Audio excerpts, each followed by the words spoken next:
C'est notre culte, le culte à notre Seigneur Jésus-Christ et au Père Céleste. Et on va se lever, s'il vous plaît, avec ce premier chant, le 69, Ma richesse, ma gloire et ma félicité, ô Jésus, c'est de croire que tu m'as racheté. Voilà, l'assurance du salut, c'est un sujet de gloire, c'est une richesse que l'on ne peut nous reprendre, et c'est un sujet de joie également. Et c'est ce que nous allons chanter maintenant.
Parce qu'en Christ, tu nous as sauvés. Parce qu'en Christ, tu es venu nous chercher.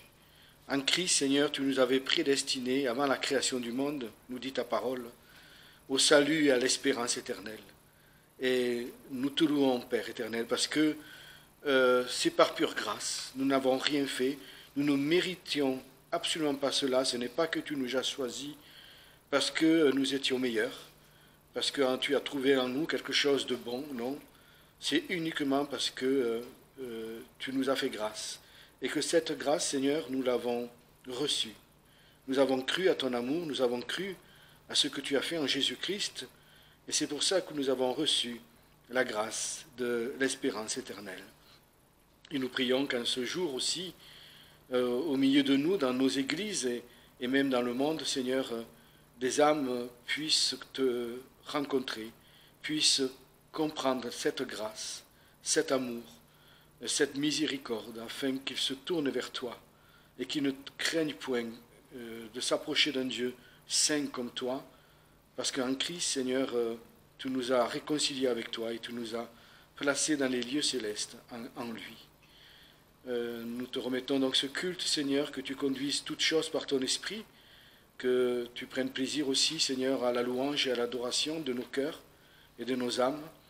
Et nous voulons aussi, je veux prier aussi pour nos frères et sœurs qui ne seront pas là, les uns parce qu'ils travaillent, d'autres parce qu'ils ont des préoccupations ou des occupations ou malades, Seigneur. Donc soutiens-les, fortifie-les, relève-les. Et je prie aussi, Seigneur, pour ceux qui sont en train de chercher une place, Seigneur aussi, et que tu les conduises et que tu pourvoies, Seigneur, afin que bientôt ils puissent nous rejoindre. Nous te louons et te rendons gloire au nom de Jésus-Christ. Amen. Voilà, on continue avec le numéro 246.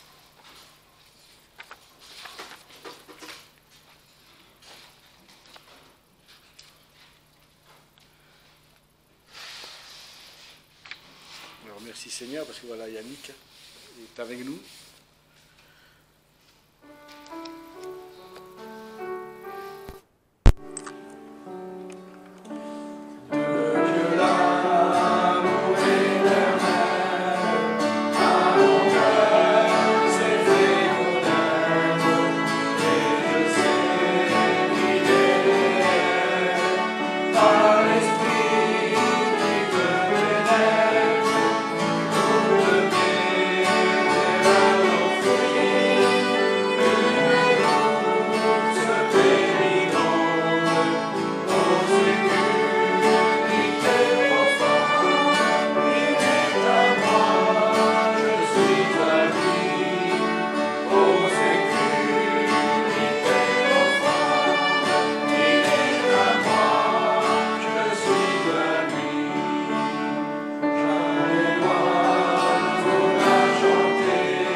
Je suis à lui pour l'éternité. Et il n'y a pas plus belle, plus beau message et plus belle grâce que cela date à Christ de le connaître, de connaître son amour et voilà, de savoir ce qu'il a fait pour nous. On ne cesse pas de le louer, de lui rendre grâce pour cela. Et on va lire ce matin donc un passage en Jacques chapitre 2, à partir du verset 14 jusqu'à la fin, jusqu'au verset 26, je crois. Oui, c'est jusqu'à la fin. Et ensuite, un autre verset en Hébreu 11, mais on va lire d'abord Jacques 2, chapitre 2.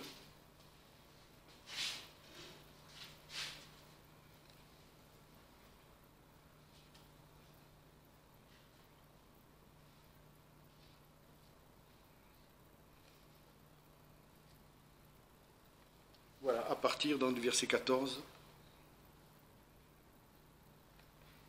Merci.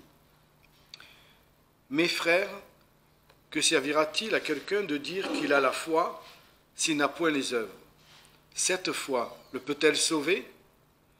Et si un frère ou une sœur sont nus, et qu'il manque de la nourriture de chaque jour, et que quelqu'un de vous leur dise « Allez en paix, réchauffez-vous et vous rassasiez, et que vous ne leur donniez point ce qui leur est nécessaire pour le corps, à quoi cela sert-il? Il en est de même de la foi. Si elle n'a pas les œuvres, elle est morte en elle-même. Mais quelqu'un dira, tu as la foi et moi, j'ai les œuvres. Montre-moi ta foi par tes œuvres, et moi, je te montrerai ma foi par mes œuvres. Tu crois qu'il y a un seul Dieu, tu fais bien. Les démons le croient aussi, et ils en tremblent. Mais, ô homme vain, veux-tu savoir que la foi sans les œuvres est morte? Abraham, notre père, ne fut-il pas justifié par les œuvres lorsqu'il offrit Isaac, son fils, sur l'autel? Ne vois-tu pas que la foi agissait avec ses œuvres, et que par les œuvres, la foi fut rendue parfaite?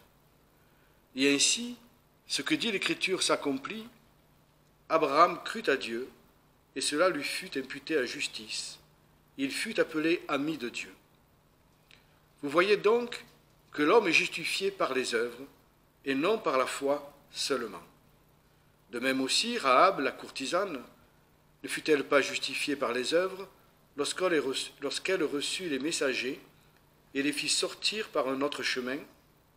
Car comme le corps sans âme est mort, de même la foi, sans les œuvres, est morte. Et puis Hébreux 11, verset 6.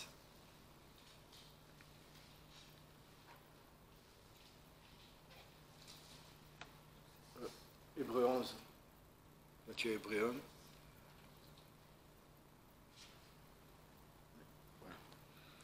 1. Or, il est impossible de lui être agréable sans la foi, car il faut que celui qui s'approche de Dieu croie que Dieu est et qu'il est le rémunérateur de ceux qui le cherchent. Donc déjà une chose, un indice là en chapitre en hébreu, c'est que Dieu prend plaisir à la foi. En fait, il ne prend pas plaisir en nos œuvres, parce que des œuvres sans foi, comme l'apôtre l'a dit, d'ailleurs Jacques, c'est pas l'apôtre, comme Jacques l'a dit, une œuvre sans la foi est vaine. Mais Dieu prend plaisir en la foi. C'est la foi qui l'honore, c'est la foi qu'il agrée en nous. Et c'est la foi qu'il veut voir en nous, avant toute chose. Sans la foi, on ne peut lui être agréable. Cette foi le croit en quoi? Elle s'appuie sur quoi? Sur la parole de Dieu, sur les promesses de Dieu, les commandements de Dieu, la révélation de Dieu. C'est la foi qui honore Dieu, c'est de croire au Dieu de la Bible, et c'est de croire au Christ de la Bible, et pas à d'autres dieux ou à d'autres Christ qui ne soient pas révélés dans les Écritures et qui soient un faux Dieu ou un faux Christ. La foi aussi, cette foi-là, nous amène à l'obéissance. En fait, Hébreux 11, c'est la mise en pratique de ce que Jacques dit. Ces gens-là ont eu la foi, et par la foi, ils ont fait des choses. Mais par la foi. Et c'est la foi qui était le moteur, c'est la foi qui les amenait à accomplir quelque chose. Donc, la foi doit produire l'obéissance à la parole de Dieu. Et cette obéissance, non seulement elle se traduit par des actes, elle se traduit également par un changement de comportement, un changement de vie, un changement de comportement. Donc cette foi-là nous amène à l'obéissance à la parole de Dieu. Et l'obéissance à la parole de Dieu par la foi n'est pas pénible. Elle est agréable et elle est simple. Elle est facile. Si nous faisons des choses pour le Seigneur, que ça nous paraît un peu lourd, fatigant, ça demande un effort, c'est que certainement nous ne faisons pas les choses par la foi, mais par la chair. On veut obéir à Dieu, mais parce que Dieu le dit, donc il faut le faire. C'est pas ça que Dieu veut. Dieu veut que nous j'allais dire, adhérions. C'est-à-dire que, oui, Seigneur, c'est juste, c'est vrai, c'est bon. Je crois en ce que tu dis. Si ça c'est bien, eh bien c'est bon pour moi et je le crois. Et donc, quand nous faisons quelque chose qui est bon pour nous, ça ne peut pas être pénible. Par la foi, les œuvres du Seigneur ne sont pas pénibles. Et quelquefois aussi, peut-être on est chargé parce qu'on fait des choses que le Seigneur ne nous a pas aussi demandé de faire. Donc là aussi, ça peut être pénible parce que finalement, ce n'est pas forcément par la foi. On le fait de bon cœur, mais pas forcément par la foi. Parce que la foi nous mène à ce que Dieu veut pour nous, pour chacun de nous. Et donc les œuvres de la foi ne sont jamais pénibles, au contraire. Elles produisent d'abord la joie, la paix et également l'assurance ou la confiance, comme vous voulez, mais l'assurance dans les choses que l'on fait. Il n'y a pas de doute, il n'y a pas de crainte, il n'y a pas de questionnement. La foi, c'est l'opposé au doute, bien sûr. La foi, donc, voilà, ce sont des petits indices, là. Est-ce que je marche par la foi? Est-ce que je fais les choses par la foi? Quelle est ma foi? Sur quoi se base ma foi? Etc., etc.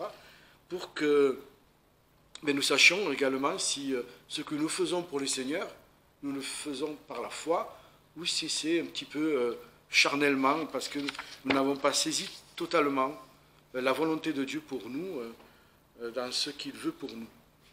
On va reprendre donc nos cantiques avec le numéro 271.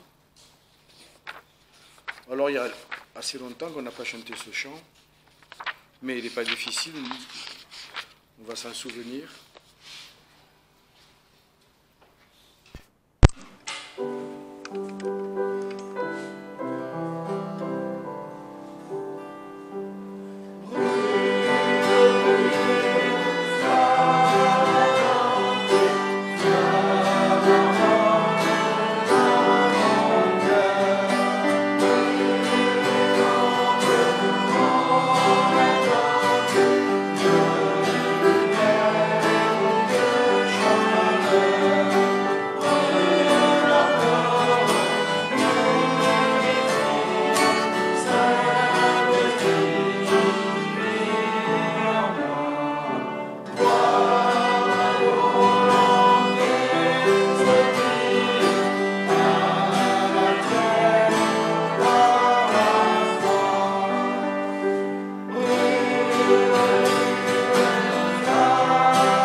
parlé et soutenu pendant la semaine, dans l'évangile de Jean, chapitre 5.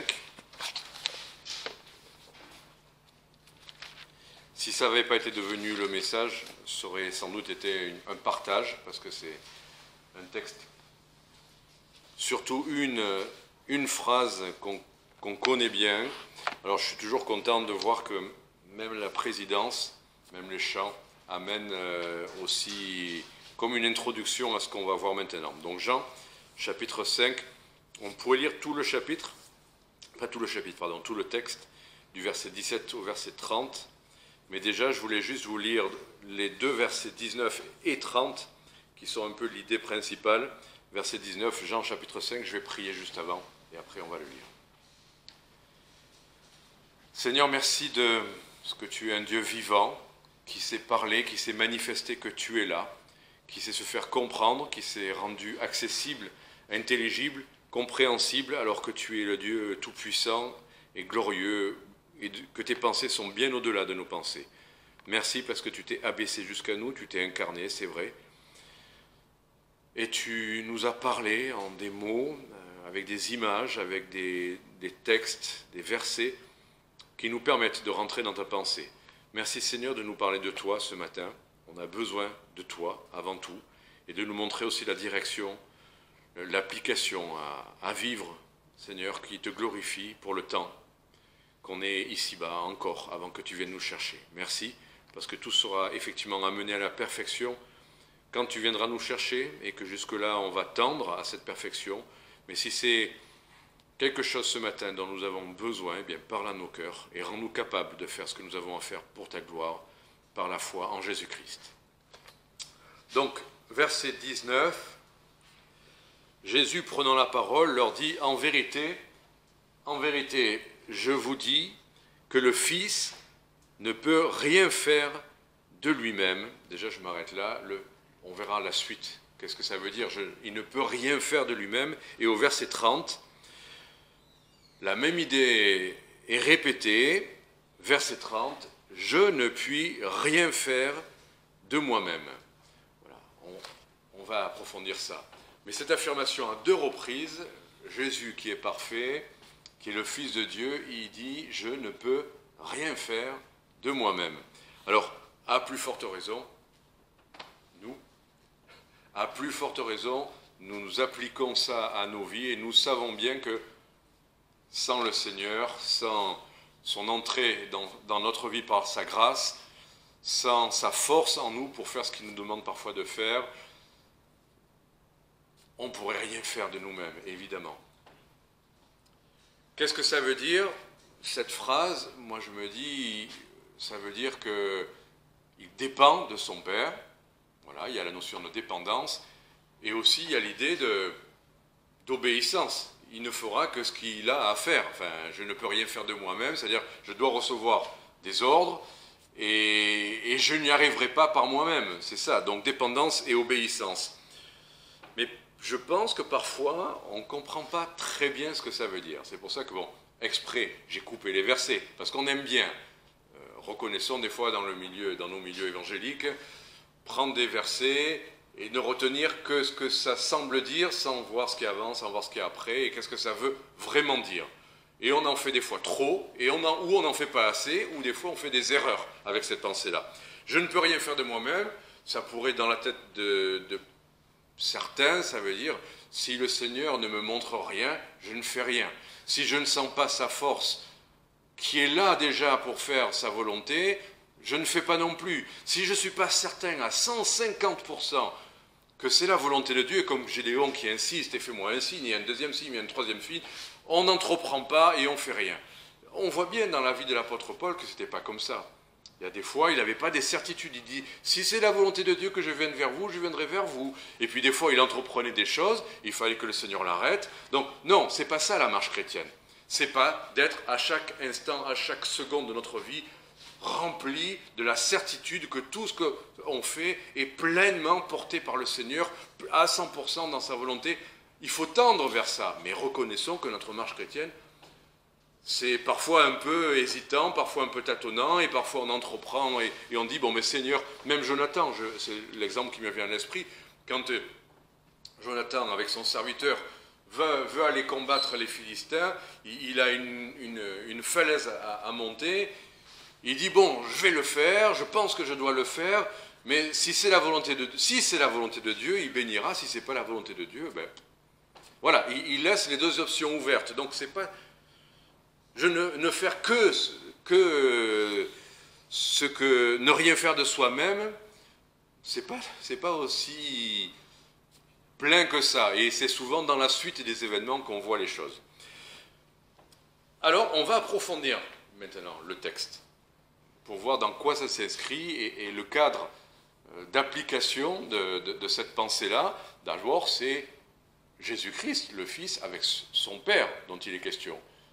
Nous, c'est rapide, des fois, de faire une application à quelque chose qu'on lit. Est-ce que ça s'adresse à nous? Est-ce qu'il nous a dit à nous? Est-ce que c'est un ordre de marche? Je crois qu'on a une application à tirer de ça, mais c'est bien de s'en tenir à la pensée de Dieu sur cette question-là. C'est pour ça qu'on va lire le texte. Et on va voir, finalement, que dans ce texte-là, on va être surpris. C'est pas juste « je vais le faire moi aussi », c'est qu'il y a de la théologie, vraiment, de la doctrine de Dieu, on va le voir rapidement, qu'il y a de la sotériologie, c'est le mot compliqué, mais qui veut dire simplement la doctrine du salut. Ça va expliquer des choses qui concernent le salut, et on va voir pourquoi je me permets de dire ça. Et puis après tout ça, après avoir vu ce que Jésus-Christ dit vraiment de lui-même, dit lui-même le cadre d'application de ça, on tirera des conclusions pratiques pour notre marche chrétienne, évidemment. Donc la première chose qu'on va voir, c'est qu'il y a de la théologie dans ce texte. Donc on revient au verset 18. À cause de cela, donc le contexte, c'est qu'il vient de faire un miracle. Il vient de rendre un paralytique capable de marcher. Alors, bien sûr, les Juifs, comme c'est le jour du Shabbat, ne sont pas contents. Quoi? Mais non, c'est pas comme ça qu'on fait. Pendant le Sabbat, on ne fait rien. Bon, il vient de guérir un paralytique. Et s'engage une discussion avec eux. Eux n'étaient pas contents parce qu'il avait fait ça le jour du Sabbat. Et Jésus va leur dire, voilà, on peut lire à partir du verset 17, mais Jésus leur dit, mon Père travaille jusqu'à maintenant et je travaille aussi. Et verset 18, à cause de cela, les Juifs cherchaient encore plus à le faire mourir, non seulement parce qu'il violait le sabbat, mais encore parce qu'il appelait Dieu son propre Père, se faisant lui-même égal à Dieu. Et Jésus va effectivement leur dire, après verset 19, Jésus prenant la parole, leur dit, en vérité, je vous le dis, que le Fils ne peut rien faire de lui-même. On s'en tient à ça pour l'instant. Donc voilà, il vient de faire un miracle. Les Juifs ne sont pas contents parce que c'est le jour du sabbat, et puis dans les explications qu'il donne, ils se rendent compte de quoi? Verset 18, c'est ça qui est le plus important. Verset 18, le sujet, la question, le cœur même de tout ce qui se passe, du miracle et de ce qu'il va expliquer, c'est il appelait Dieu son propre Père, se faisant lui-même égal à Dieu. Donc, on va expliquer pourquoi il ne peut rien faire de lui-même, mais pour autant, il appelle Dieu son propre Père, et il se fait lui-même égal à Dieu. En quoi le fait d'appeler Dieu son propre Père fait qu'il est lui-même égal à Dieu? Parce que si vous dites que quelqu'un est votre Père, vous êtes de la même nature que lui. Vous avez hérité de sa propre vie. Vous n'êtes pas d'une autre espèce. Vous ne pouvez pas être autre chose, en quelque sorte, que ce qu'il est lui-même. Si un homme et une femme vous ont enfanté, vous êtes un homme ou une femme. Même si vous aimez les pandas, vous ne serez pas un panda. Voilà. Et là, en l'occurrence, puisqu'il appelle Dieu son propre Père, les Juifs ont bien compris, ce n'est pas une histoire mystique, spirituelle, Dieu est notre Père à tous, comme on l'entend aujourd'hui. Non, la première pensée divine sur cette question-là, c'est que son Père et lui sont bien égaux. Et ils l'ont compris. Ils l'ont compris. Donc, ses opposants. Il se fait égal à Dieu. Donc, on comprend là, premier point fondamental de la théologie, le Père et le Fils sont de la même nature. Le Fils est égal au Père. Égal. C'est-à-dire qu'il est Dieu. Et alors, discussion avec les témoins de Jéhovah, fréquente, mais non, mais comprenez, il est le Fils, d'accord, il y a écrit le Fils de Dieu, mais non, lui, il est Alors il est quoi? Il est rien qu'un homme? Non, mais il est plus que ça. Alors ils ont créé une espèce d'entité angélique qui serait plus qu'un homme, qui serait le Fils de Dieu, mais qui ne serait pas de la même nature. Ne nous laissons pas troubler, il est de la même nature, il est égal à Dieu. Son égal. Il ne peut pas être moins. Ne cherchons pas à le diminuer. Et beaucoup de gens même cherchent à diminuer la personne de Jésus sur sa divinité. Il y a des petites inflexions, il y a des gens qui ont écrit des livres qui rendent Jésus extraordinaire, aimant, qui fait des miracles. Mais non, ça, non, il est le Messie, pardon, il est le Messie, oui, mais il y a toujours une petite inflexion. Et les gens aiment ça, parce que là, d'un coup, Jésus, il est comme eux. Il est un peu mieux, c'est un grand initié, mais il est en dessous. Non, Jésus, et c'est une pierre d'achoppement pour certains, pour beaucoup, et là, dans presque toutes les religions, en dehors de la vraie foi chrétienne, il est autre chose. Alors, dans l'islam, il est quand même celui qui est le top, mais il va revenir, voilà ce que l'islam dit, mais non, il n'est pas Dieu. Et c'est bien la pierre d'achoppement. Et les chrétiens doivent le croire, pas simplement théologiquement, mais intérieurement. Il est bien Fils de Dieu, égal à Dieu, il est Dieu. Il y a d'autres affirmations. Et pour autant, tout en étant de même nature, il est dépendant de son Père et il est soumis à son Père. Et là, j'aime bien cette idée. Ça explique que par son incarnation, peut-être, là on touche à de la théologie très précise, mais par son incarnation, il était inférieur au Père et par nature, il était égal. Par son incarnation, effectivement, il devient dépendant du Père. Sa force, sa direction lui viennent de lui. Quand on voit Jésus, la veille du moment où il va choisir les disciples, qu'est-ce qu'il fait? Est-ce qu'il passe une soirée à réfléchir, à explorer des bases de données de qui c'est qui va être le meilleur ou quoi que ce soit? Il va passer la nuit dans la prière. Il va avoir une super journée le lendemain, il va aller à gauche, à droite, appeler des gens à le suivre, qui vont être ses disciples et ses apôtres. Il passe la nuit dans la prière. Pourquoi passer la nuit dans la prière?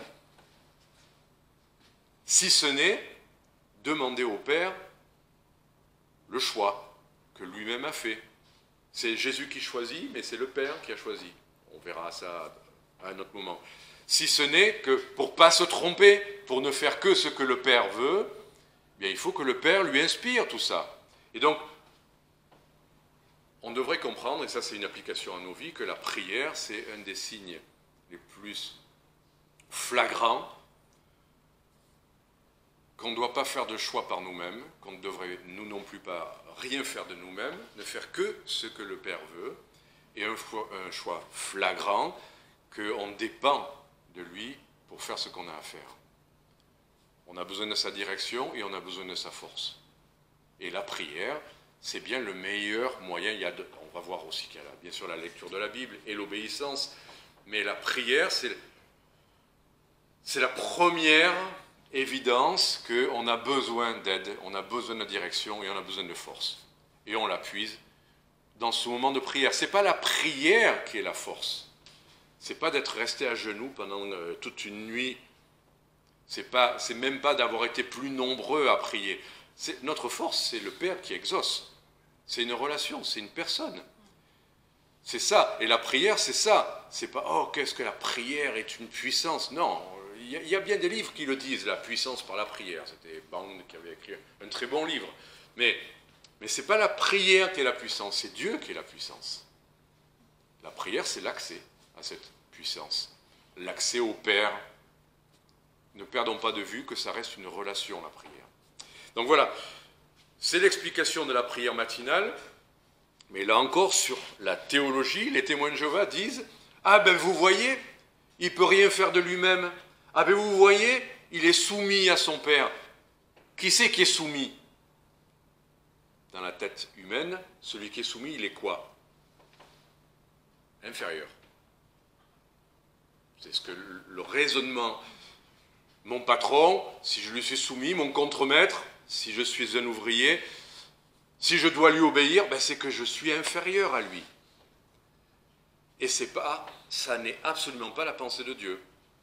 L'obéissance, la soumission ne signifie en aucun cas l'infériorité ou l'inégalité. Là, il est égal au Père et il lui est soumis.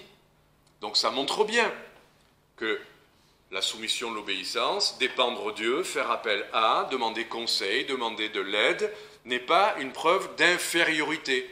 Et on le prend trop souvent comme ça.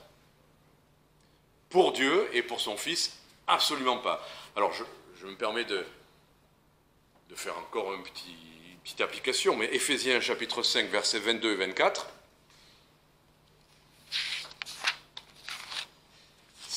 c'est important même dans nos vies à nous de comprendre que la soumission, la dépendance ou l'obéissance ne fait pas de nous des inférieurs. Quelle idée principale? Éphésiens chapitre 5, versets 22 à 24. Femmes, voilà, soyez soumises à vos propres maris comme au Seigneur. Merci Seigneur, on a compris que hommes et femmes, tout en étant différents en tant que chrétiens, dans le fait que Dieu nous demande aux femmes d'être soumises à leur mari, ne font pas des maris, des êtres supérieurs. On est de la même nature humaine, nous sommes égaux, hommes et femmes. Point à la ligne, même si ma femme n'aime pas que je dise ça. Mais bon.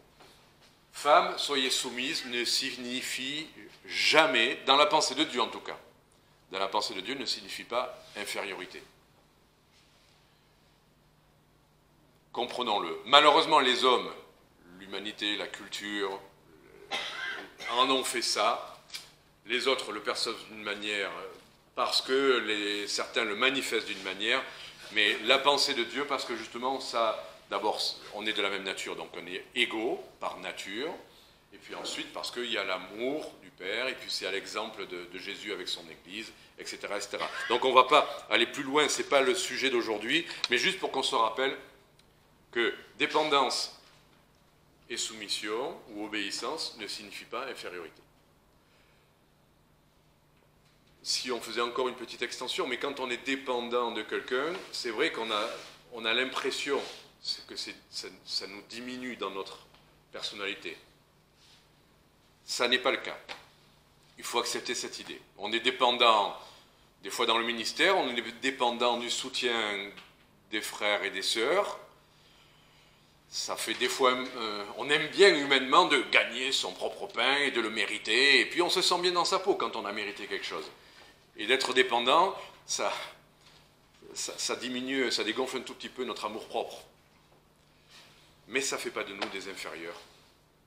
Ça ne fait pas de nous des employés serviles de ceux qui nous soutiennent, ou comme au CAC 40, quoi. Enfin, Voilà, donc on a vu ce premier point. Rappelons-nous que la première idée, c'est Jésus qui est égal, en tant que fils, qui est égal à son Père, et qui pourtant est dépendant et soumis. Deuxième idée, et c'est important maintenant de continuer notre texte, il est question de salut dans ce texte-là. C'est-à-dire, pas dans ce qu'on vient de dire, oui, mais ce qui en découle de cette divinité, de cette égalité, de cette soumission, c'est quelque chose que le Seigneur veut nous faire comprendre. Et c'est pour ça qu'on continue le texte. Donc, le Fils ne peut rien faire de lui-même, à moins qu'il ne le voie faire au Père, car tout ce que le Père fait, le Fils aussi le fait pareillement. Là, il est question de faire ce que le Père fait, et le Fils va faire pareillement. On va le développer après. Mais voyons ce que ça veut dire. Verset 20. Le Père, aime le Fils. Donc déjà, soumission, amour, comme femme et mari. Le Père aime le Fils, et il lui montre tout ce qu'il fait. Et il lui montrera des œuvres plus grandes que celles-ci, afin que vous soyez dans l'admiration. Donc Jean-Claude nous l'a cité, ce verset. Ces œuvres plus grandes. Alors, il m'a coupé l'herbe sur le pied, je ne peux plus vous faire la surprise, il a déjà dit qu'effectivement, il s'agit du salut, les œuvres plus grandes. Là, il était question de quoi, si on revient au contexte? De la guérison du paralytique. C'est de ça dont il est question. C'est le point de départ.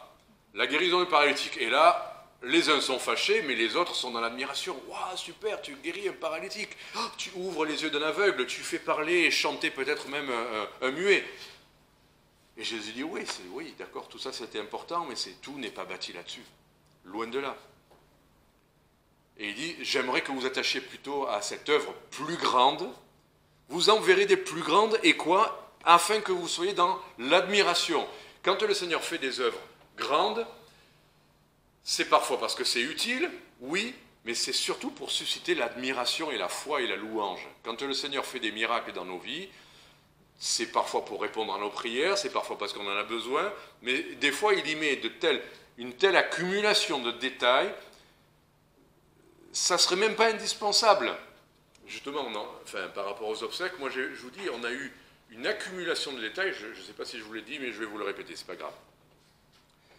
Pour préparer le jour des obsèques, le repas, on avait le repas en famille, et puis après on avait la collation après les obsèques, enfin, il y avait beaucoup de choses. Et on avait une somme d'argent voilà, qui était utile. Mais quand on a fait les courses, on avait besoin pour du café de thermos. Je vous l'ai déjà raconté ça? Pas encore? Ah ben voilà, vous avez le détail aujourd'hui. On avait besoin, pour avoir du café l'après-midi, il fallait du café, mais on n'avait pas de machine, on ne sait pas comment faire. Enfin, le Seigneur a tout conduit, donc notre ami a amené une cafetière, enfin une machine à café.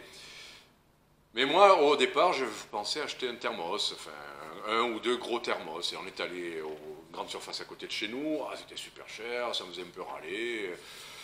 Et puis bon, on remet ça au Seigneur comme d'autres choses. Et puis après, on va à une autre grande surface pour acheter d'autres choses.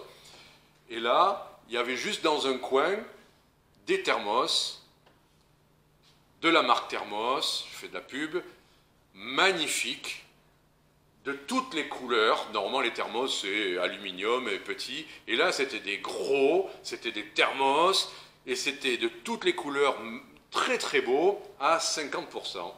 Donc, beaucoup moins cher que ce que j'en ai pris 4. Voilà, j'en ai pris 4 à ce prix-là, et franchement, ils sont super. Et on continue nos courses, l'après-midi, il fallait acheter d'autres choses, et là, on passe beaucoup de temps dans les grandes surfaces, mais on va à une autre, on aurait pu tout acheter là, mais c'était cher, ça ne nous plaisait pas, enfin, j'ai dit, on ira, tiens, on va aller, alors une autre petite grande surface qu'on aime beaucoup, on voulait acheter des grosses boîtes de thé et d'infusion. On aurait pu acheter, on en avait vu, mais on n'était jamais satisfait. Et on arrive à la petite grande surface, et là, des grosses boîtes de thé, à l'endroit des promotions, et de la belle qualité, du thé de marque, et du thé et des infusions de marque. Et pareil, c'était au truc des promotions. Ravi, le Seigneur conduit, il fait, et on arrive à la caisse. Déjà, on était content parce que promotion, ça fait toujours plaisir. Et au moment de payer, c'était encore moins cher. Et on le signale à la personne, il dit, mais c'est pas ce prix-là. Non, mais il y a une promotion en plus. Tant mieux, on prend. Et il restait encore une chose à aller acheter, je crois que c'était les nappes, les serviettes en papier, tout ça. Enfin bon. Et on va encore à un autre endroit. Et là, pareil, on trouve moins cher que tout ce qu'on a vu ailleurs, on était content, on prend tout, qualité, et au moment de payer, encore moins cher. Dans la même journée, on le fait remarquer à la personne, il dit non, mais c'était en promotion. Bon, j'aime bien ça, pourquoi? J'aime les promotions, d'accord, comme tout le monde, mais parce qu'on a vu du début à la fin, et je pourrais vous raconter, ça c'est juste un micro-événement, mais quand même, cette accumulation, quand vous allez à la caisse et que c'est moins cher que ce que vous pensez, ça fait toujours une surprise, quoi. Mais quand dans la même journée, vous avez 3 fois les courses que vous faites, c'est à 50%, c'est mieux, c'est beau, c'est pas cher, et on vous fait même par-dessus une promotion supplémentaire surprise à la caisse, vous comprenez pas ce qui se passe, quoi. C'était quand même original. Enfin, mais là, vous voyez ce que fait votre Père et vous êtes dans l'admiration. C'est tout ce que je veux dire. On est juste, c'est Dieu qui vous dit, je suis là, je suis avec toi. Regarde ce que je fais pour toi. C'est pas utile. Et le Seigneur fait des choses comme ça dans nos vies. Et on va dire ça, c'est des petites choses. Et on est déjà dans l'admiration. Mais après, il y a les grandes choses. Les grandes choses. Le salut des âmes. Comme le disait notre frère tout à l'heure. Des œuvres plus grandes que guérir un paralytique, plus grandes que faire voir un aveugle. Qu'est-ce qu'il peut y avoir? Il n'y a que la résurrection qui est plus grande que ça. Il n'y a que le salut d'une âme morte qui ressuscite. Il n'y a pas plus grand miracle que ça. Ouvrir la mer, extraordinaire. Mais un mort, vraiment mort, plusieurs jours après la mort, c'est pas qu'il se réveille, c'est vraiment une résurrection. Ça, et c'est ce qui est écrit au verset 21, « Car comme le Père ressuscite les morts et donne la vie, de même aussi le Fils donne la vie à ceux qu'il veut. » La résurrection, c'est ça l'œuvre plus grande. Il est d'abord question de la résurrection. Et là, on se demande, mais est-ce qu'il parle de la vie de ressuscité? Est-ce qu'il parle du salut? Et on va naviguer, on va lire tous les versets, là, comme ça. On va se demander, est-ce qu'il est question de la résurrection littérale ou d'une résurrection spirituelle? Là, il y a le mot résurrection. Ok, on continue. Verset 22, le Père ne juge personne, mais il a donné au Fils tout le jugement, afin que tous honorent le Fils comme ils honorent le Père. Celui qui n'honore pas le Fils n'honore pas le Père qui l'a envoyé. En vérité, je vous le dis, celui qui écoute ma parole et qui croit à celui qui m'a envoyé a la vie éternelle, et il ne vient point en jugement, mais il est passé de la mort à la vie. Le Seigneur dit des œuvres plus grandes, et après il commence à expliquer ce que c'est que l'œuvre plus grande, la résurrection. Et là, il semble quand même expliquer qu'il est question de croire, de recevoir la vie, de ne pas passer en jugement. Et là, on pense, il est question plutôt du salut, là. Ne pas passer en jugement, c'est par la foi. Voilà, et c'est ce qui est ne pas passer en jugement et être passé de la mort à la vie. Là, c'est le salut. Voilà, on est mort dans nos péchés, et par la grâce en Jésus-Christ, on est sauvé et on reçoit la vie. On passe de la mort à la vie. Là, on est dans l'image de la résurrection physique pour la résurrection spirituelle, le salut, passer de la mort à la vie. Donc, c'est là aussi, il est question de la résurrection, et on continue un tout petit peu, en vérité, verset 25, en vérité, je vous le dis, le temps vient, et il est déjà venu que les morts entendront la voix du Fils de Dieu, et que ceux qui l'auront entendu vivront. Et là, on se dit, c'est le salut, ou c'est la résurrection, à votre avis?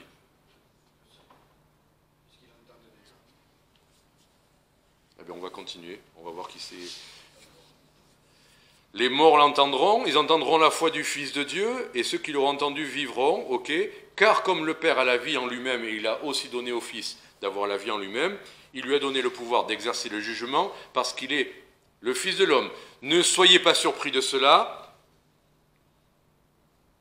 Verset 28, car l'heure vient que tous ceux qui sont dans les sépulcres entendront sa voix, et ils sortiront, savoir ceux qui auront bien fait en résurrection de vie et ceux qui auront mal fait en résurrection de condamnation. Ah. Résurrection. Alors moi je crois que les deux, il y a l'application à la résurrection littérale, c'est évident des derniers versets. Quand le Seigneur Jésus reviendra, il y aura la résurrection, les uns pour la résurrection de tous. Parce que là, si Jésus, de savoir, fait ressusciter même ceux qui ne sont pas sauvés, ce n'est pas la résurrection du salut, c'est la résurrection finale. D'accord? Soyons précis, quand on lit les choses. Il y a des choses que ça suggère, il y a des choses que ça dit. Ce qui prend le dessus sur ce que ça suggère, c'est ce que ça dit. Maintenant, il est aussi dit qu'il est question de la foi, et donc les deux sont valables. Je crois. Ça fait très politique de dire en même temps.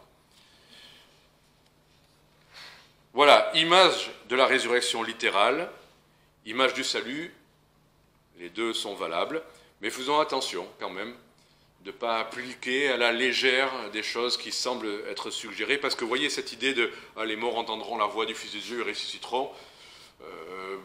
On est mort spirituellement, mais qu'est-ce que ça veut dire? Alors, ça veut dire pour certains que si on est mort, on ne peut pas dire oui ou non au salut. Ça veut dire on est mort et il nous ressuscite comme Lazare, on n'a pas dit, on n'a pas choisi, on n'a pas cru. Ben non, c'est pas possible ça. Et c'est ce que disent certains, un courant évangélique. On est mort, ça veut dire qu'on n'a plus de volonté, on n'a plus d'intelligence, on n'est rien, et puis la voix de Jésus nous fait ressusciter, et là on est croyant, et on est sauvé. Ben non, parce que là il est écrit, un mort qui ressuscite ne croit pas. Il ressuscite, bloc. On n'a pas demandé à Lazare la foi pour sa résurrection, d'accord? Donc il faut la foi, là, et c'est écrit. Il croit à celui qui m'a envoyé, et il a la vie éternelle. Voilà. Donc, n'allons pas pas trop loin avec cette idée de mort et de résurrection.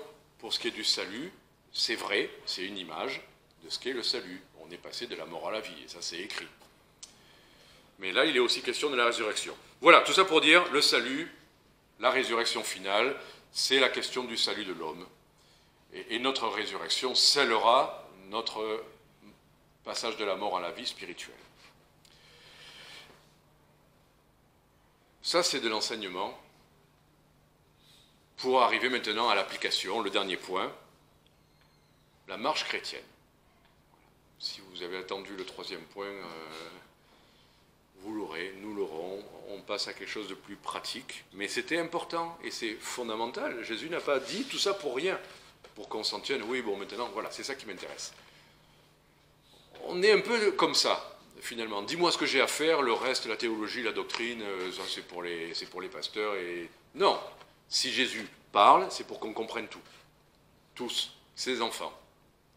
Ce n'est pas de la théologie pour les théologiens, c'est de la théologie que Christ a voulu transmettre à ses disciples. Donc c'est important que chacun de nous, on comprenne ce qui est écrit, comprenne de bonnes habitudes, de bien comprendre ce qui est écrit. Ce que je vous dis à chaque fois, voyez le contexte, et, faites attention, c'est pas que pour les messages de Didier, c'est pour qu'on ait cette habitude nous-mêmes de ne pas nous tromper, pour justement être ancrés dans ce que Dieu veut nous dire, ce que Dieu a dit, et qu'il a voulu nous dire, pour qu'on ne se laisse pas emporter à tout vent de doctrine quand elle vient, parce que personne n'est à l'abri. Et parfois, c'est les plus volontaires, même les plus zélés, les plus consacrés, qui se font balayer, parce que plus vous allez vite et plus c'est facile de tomber. Donc faisons attention, prenons l'habitude, en lisant l'Écriture, de scruter. Voilà, c'était une bonne habitude, hein, les Béréens, ils scrutaient dans les Écritures pour savoir si ce qu'on leur disait était vrai. Ils scrutaient. Il y a un verset, oh ouais, c'est convaincant. Hein. Les chrétiens fonctionnent comme ça, un verset, et oh oui, ça y est, ils sont acquis. Prenez 5 minutes, allez voir où il est écrit, prenez le contexte, scrutez dans la parole de Dieu. Trop facile d'envoyer des versets, et voilà, je ne vais pas vous faire d'exemple. Dernier point, application marche chrétienne. Alors, on a l'exemple de Jésus, c'est l'exemple parfait. Et pour nous, quand il dit au verset 17, « Mon Père travaille jusqu'à maintenant et je travaille aussi ». J'aime bien cette idée. Jésus, quand on lui dit « Tu ne devrais pas faire ci », il veut juste dire « Écoutez, c'est mon Père qui fait ça, moi aussi je m'inscris dans ce travail ». J'aime bien cette idée pour ma vie chrétienne, que ce n'est pas ma force, ce n'est pas mon travail, ça n'est que de rentrer dans ce que le Seigneur est en train de faire, qui compte.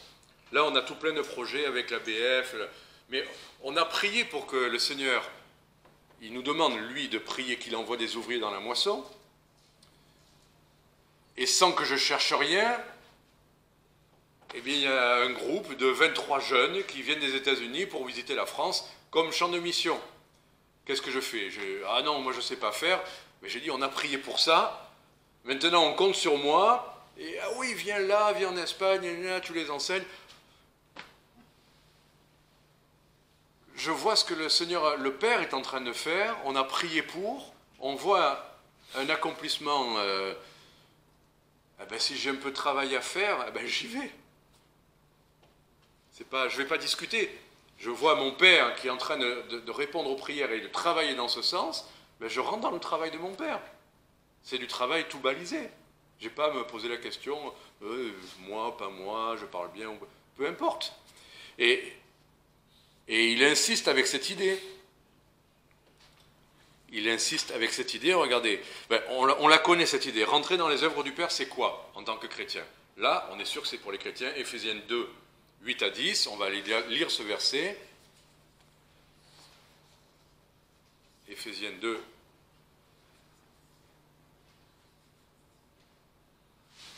vous êtes sauvés par la grâce, par le moyen de la foi, et ça ne vient pas de vous, c'est le don de Dieu. On continue. Ce n'est pas par les œuvres. C'est pour ça que tout à l'heure, quand Jean-Claude nous parlait des œuvres, ça n'est pas par les œuvres. Tout à l'heure, il y avait écrit que vous voyez que la foi a été rendue parfaite par la foi et qu'on ne peut pas être sauvé sans les œuvres. On ne va pas développer ça. Ça n'est pas par les œuvres. Mais les œuvres prouvent qu'on a la vraie foi. C'est ça que ça veut dire dans Jacques. Les œuvres, si on n'a pas les œuvres, c'est qu'on n'a pas la vraie foi, parce que la vraie foi, c'est une vie. Et si on n'a pas la vie, c'est comme ça que vous voyez que si quelqu'un est mort, il ne bouge plus, il ne parle pas, il ne dit rien, il ne fait rien. Ben, le cœur ne bat pas, il n'y a plus rien, plus aucune impulsion. Mais si on a la vie en Christ, il va y avoir quelque chose. On a la vie, c'est comme ça que vous voyez si quelqu'un vit, il y a un souffle, il y a un mouvement, il y a des réactions. Voilà, on vous pique le pied avec une aiguille, et s'il y a un réflexe, c'est qu'il y a la vie, hein, Jacqueline? Voilà, on pique. Ce n'est pas par les œuvres afin que personne ne se glorifie, mais la suite, nous sommes son ouvrage, ayant été créés en Jésus-Christ pour les bonnes œuvres. C'est ça le salut. On n'est pas sauvé par nos bonnes œuvres, mais on est sauvé pour. Donc si on est sauvé, il y aura des bonnes œuvres, évidemment. Pas pour être sauvé, mais parce qu'on est sauvé. Parce qu'on était mort et qu'on a la vie, et parce qu'on a la vie, on produit du fruit. J'ai ramassé, parmi tous les bouquets de fleurs qu'il y avait pour ma mère, il y avait des roses magnifiques qui étaient plantées avec leur propre petit réservoir sur du mimosa, enfin, et je les voyais se faner. Il y en avait une qui était belle, je l'ai prise, et je l'ai amenée à la maison, et pendant plusieurs jours, elle était magnifique dans l'eau, elle était vraiment magnifique, et puis elle a commencé à décliner. Mais au même moment qu'elle déclinait, qu'elle perdait ses pétales, j'ai commencé à avoir des pousses sur les côtés. Alors maintenant, je la suis, je la laisse dans l'eau, elle pousse, je ne sais pas si je vais arriver à la replanter, ça me plairait. Mais voilà, ça manifeste qu'il y a encore de la vie, et qu'il suffit de l'arroser, il y a de la vie. Si c'est vraiment mort, il n'y a rien, ça ne va pas faire de pousses. Mais si on arrose quelque chose et que ça pousse encore, que ça produit des nouveaux bourgeons, c'est que la vie est encore là. J'ai vu des bambous, quand j'étais au Cameroun, j'ai vu des bancs qui poussaient. C'est-à-dire, des bancs, ils avaient coupé des gros bambous, ils avaient fait un banc sur lequel on s'assoit, et bien, ces bambous coupés, plantés dans la terre, commençaient à pousser. La vie est encore là, des fois. Bon, tout ça pour dire que des œuvres que Dieu a préparées d'avance afin que nous y marchions. C'est ça l'idée. Il a préparé des œuvres. Ce n'est pas nous qui les préparons, ce n'est pas nous qui avons des idées, ce n'est pas nous qui faisons des grands projets. Lui, il a des grandes œuvres qui nous dépassent, mais il veut qu'on y entre, afin que nous les pratiquions. Donc, le Père travaille, on le voit travailler, nous travaillons. On rentre dans ses œuvres, c'est ça l'idée. Voilà. Et il précise les choses, justement, avec le verset 19, et là on voit la suite. Il ne peut rien faire de lui-même, verset 19, pardon. Jésus prend la parole, verset 19, il leur dit en vérité, je vous le dis, le Fils ne peut rien faire de lui-même, et c'est pour ça que ne restez pas sur une portion de verset. Il ne peut rien faire de lui-même, à moins qu'il ne le voie faire au Père. Car tout ce que le Père fait, le Fils aussi le fait pareillement. C'est beau ce verset, hein? C'est pas juste « je ne peux rien faire de moi-même, j'attends... » Non, je ne peux rien faire de moi-même. C'est pas moi qui décide, c'est pas moi qui... D'accord? Et j'attends, j'observe ce que le Père fait, et le Père œuvre. Eh bien alors, là, moi aussi je le fais. Et je le fais même pareillement. Pareillement dans le sens, ça a deux sens. Je le fais aussi, mais je le fais de la même manière. Là, je ne peux pas m'enlever l'image d'un père qui apprend à son fils le bricolage. C'est pas moi, ça. Mais un père qui bricole, il prend son fils avec lui. Imaginez le petit garçon. Le père, avec tous ses outils. Qu'est-ce que fait le fils d'abord? Ah, papa, donne-moi ça. Le fils, il regarde d'abord papa. Papa qui fait, avec ses gros outils, qui fait tout ce qu'il faut. Le fils l'observe, il retient. Et puis à un moment donné, le père, sachant que son fils doit apprendre, il ne va pas faire parfaitement, mais il va commencer. Et le fils, à l'exemple de son père, va commencer à faire des... C'est par imitation. C'est par imitation. Il a vu son père taper sur un marteau, il va essayer de le faire. il va l'apprendre. Et c'est comme ça qu'il va l'apprendre. Il a vu et il va le faire pareillement. Nous, on voit le Père agir, on doit aussi agir. Il ne fera pas tout. L'œuvre de Dieu, c'est l'œuvre dans laquelle nous nous inscrivons. L'apôtre Paul l'a fait, il rentrait dans ce que le Seigneur faisait. Il arrivait, il y avait des réunions toutes prêtes, des fois. Des femmes rassemblées à un lieu, elles étaient en prière, il arrive, ben tiens voilà, réunion d'évangélisation toute prête, j'ai qu'à parler, et là, les gens avaient le cœur ouvert. C'est ces réunions-là qu'on aime, non? Un terrain labouré, préparé, vous n'avez qu'à venir, bonjour, ah ben tiens, rentre, explique-nous. Paul n'arrêtait pas de faire ça. C'est ça l'œuvre plus grande. Nous, on dit, une œuvre plus grande, c'est qu'on va faire une campagne d'évangélisation où il y aura 30 jeunes qui viendront, et il y aura des guitares, et on va parcourir les rues de Marseille. Pourquoi pas, si c'est ce que Dieu a préparé. Mais Dieu, il peut vous faire une réunion, excusez-moi, mais les obsèques, c'était une réunion d'évangélisation que Dieu avait préparée. Et combien de fois on voit ça?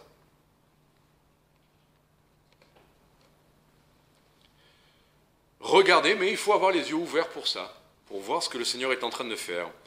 Et au verset 30, il répète, je ne puis rien faire de moi-même.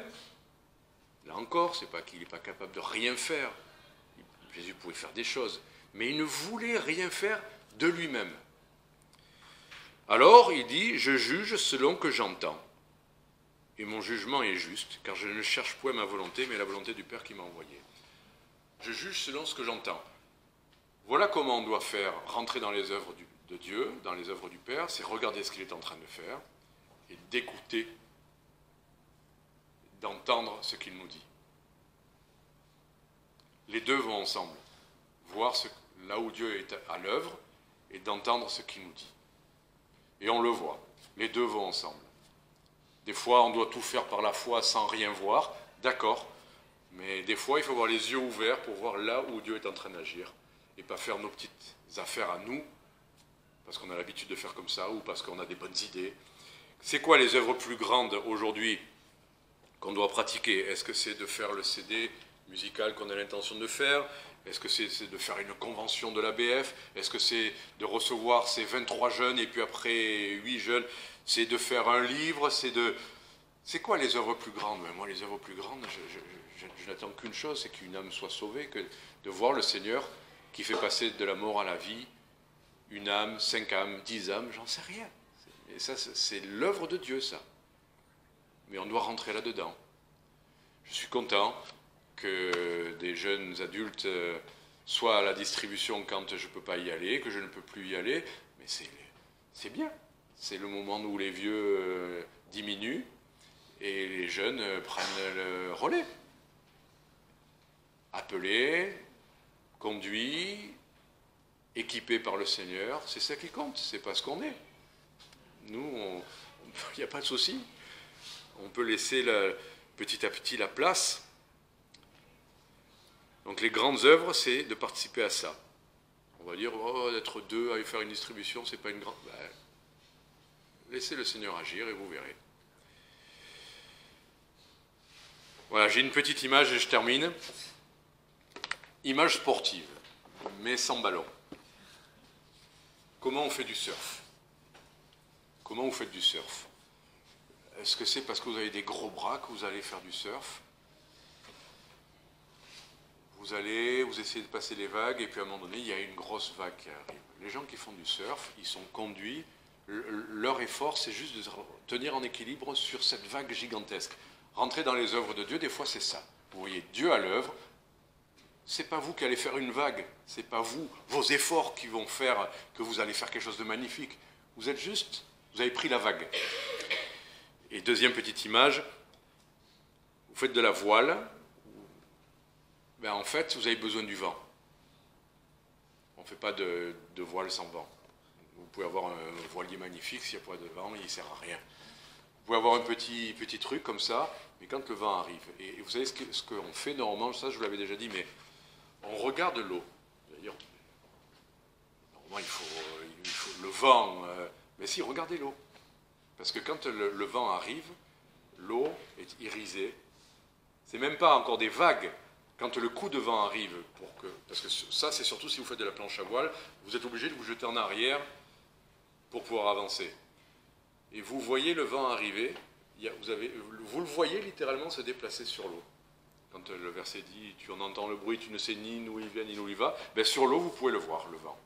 Parce que ça irise, et vous voyez ça arriver, vous le voyez littéralement, et le moment où ça va arriver, ben vous pouvez vous jeter en arrière, par la foi. Ne vous inquiétez pas, le vent est là, et il va vous porter. Voilà, la règle c'est ça. Le vent, c'est ce que le Seigneur fait, la puissance c'est lui, nous on doit juste rentrer dans ses œuvres, lui faire confiance, et la règle c'est « je ne cherche point ma volonté ». Je ne cherche point ma volonté, mais celle du Père qui m'a envoyé. Que le Seigneur vous bénisse.